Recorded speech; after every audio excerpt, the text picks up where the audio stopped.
Bonjour à tous, aujourd'hui on fait un 2 en 1, je vous montre comment faire une détertion simple d'une plaie chirurgicale et comment retirer des agrafes. Donc comme matériel on aura besoin, après avoir surveillé intégrité et péremption, d'un set à pansement, d'une pince à ablation d'agrafes, d'un désinfectant, donc là j'ai choisi le sérum physiologique mais vous suivez le protocole du service, d'un haricot et d'une boîte à aiguilles. Donc dans un premier temps on ouvre le set à pansement, donc comme je vous le montre dans la vidéo pour faire les tampons, on touche vraiment que les bords pour pas déstériliser l'intérieur. On jette l'opercule dans le haricot, on enlève le champ stérile, donc là je le pose sur la table mais du côté non stérile, donc je ne le déstérilise pas. On fait sauter les pinces pour attraper, pour bien les sortir sans les destériliser. Voilà, donc je la sors, je la mets sur le côté pour ne pas mettre mes mains dans le set pendant le soin. Donc ensuite, on déconditionne le désinfectant qu'on va verser ensuite dans une partie du set à pansement. Donc soit vous faites des tampons, soit vous utilisez les cotons, c'est vous qui choisissez. Là je choisis d'imbiber les cotons pour les utiliser pour la suite du soin.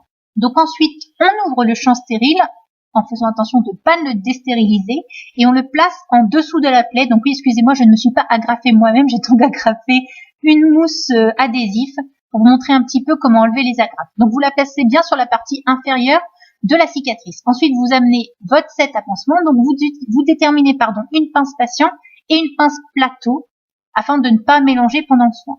Donc ensuite on va procéder à une détertion simple de la cicatrice, donc bien en escargot avec votre pince patient. Donc vous voyez, vous attrapez les petits cotons avec votre pince plateau que vous passez ensuite à votre pince patient sans lesquelles se touchent entre elles pour pas déstériliser ni l'une ni l'autre, et ensuite en escargot sur la cicatrice vous appliquez votre coton afin de désinfecter la plaie.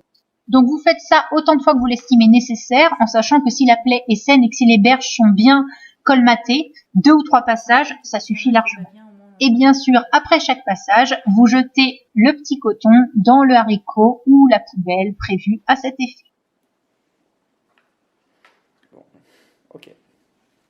Donc, pour la suite, attention, la petite main en haut de l'écran qui tient le set, c'est pas réglementaire, mais c'est parce que sinon, malheureusement, le set tombait pour fumer, c'était compliqué. Donc ensuite, on ouvre le set dans lequel est contenue, la pince spéciale à ablation d'agrafes, qu'on fait sauter comme une pince à pansement pour la libérer de l'emballage plastique. Donc vous voyez, elle est composée de cette manière. Donc je sais pas si vous voyez bien, en bas, il y a 2 petits crochets qui montent vers le haut, et en haut, il y a un seul crochet qui va vers le bas. Vous allez voir quand on va retirer les agrafes, ça va être beaucoup plus clair. Donc la partie où il y a les 2 petits crochets doit être placée en dessous, doit être glissée en dessous de l'agrafe, et celle vers le petit crochet unique doit être en haut pour désagrafer en fait. Là c'est pas très clair, mais vous allez voir, après je vais faire un zoom, vous allez bien voir. Toutes les agrafes doivent aller dans la boîte à aiguilles, c'est très important. Donc vous allez voir, les patients sont souvent étonnés parce qu'ils s'attendent à ce que ça passe mal, mais en fait cette pince est vraiment très bien. Ça retire les agrafes vraiment en minimisant un maximum la douleur. Donc avec le zoom, ça va être plus clair. Donc vous voyez, les 2 petits crochets qui sont parallèles glissent sous l'agrafe et le crochet du haut va venir exercer une pression et hop, désagrafer, en fait, retirer l'agrafe de la peau du patient. À la fin du soin, vous jetez la pince à agrafe dans la boîte à aiguilles prévue à cet effet et le reste des détritus dans le haricot.